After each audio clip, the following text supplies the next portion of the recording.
Quelle différence existe-t-il entre compétences fondamentales ou disciplinaires et compétences transversales? En parlant des compétences fondamentales, appelées aussi disciplinaires, nous nous référons aux compétences cœur de métier, sans lesquelles le métier ne sera pas bien fait. Par exemple, dans le métier d'enseignant ou de formateur, ce dernier doit démontrer ses compétences à d'abord élaborer l'ingénierie pédagogique multimodale d'un cours dans son domaine de spécialité.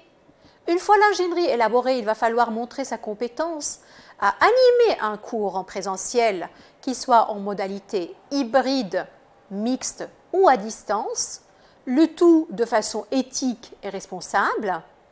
Ces deux compétences doivent être accompagnées d'une troisième, à savoir par exemple celle de contribuer à la qualité des enseignements et aux innovations pédagogiques et numériques de l'institution. Insistons bien que ces compétences fondamentales ou disciplinaires relèvent du cœur de métier d'un enseignant ou d'un formateur.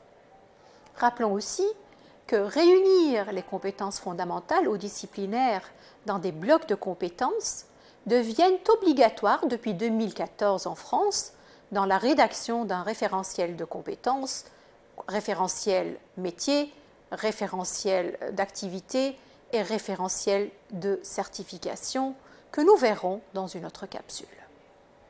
En parlant des compétences transversales, qu'elles soient à l'intérieur d'un même métier ou pas, nous pourrons penser à des compétences ayant une portée plus large que les compétences fondamentales ou disciplinaires, puisqu'elles dépassent les frontières de la discipline ou du domaine d'apprentissage. Il convient de mentionner que les compétences transversales résultent de la convergence, de l'intégration et de la synthèse de l'ensemble des acquis d'un individu au fil des jours. Par exemple, agir avec professionnalisme. Quel métier n'aurait pas besoin de cette compétence transversale?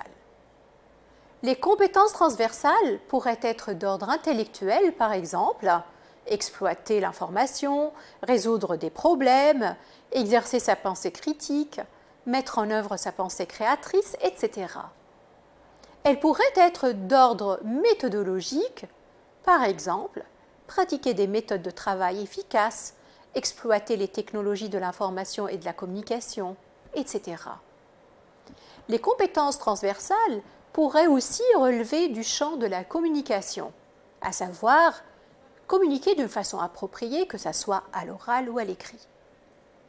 Enfin, les compétences transversales pourraient être d'ordre personnel et social, telles que développer son identité personnelle, entretenir des relations interpersonnelles harmonieuses, travailler en coopération, faire preuve de sens éthique, etc.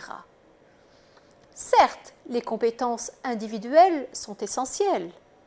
Par ailleurs, Guy Leboterf amène la notion des compétences collectives que nécessite le travail en collaboration ou en coopération réussie. Que faut-il retenir de ce qui vient d'être dit?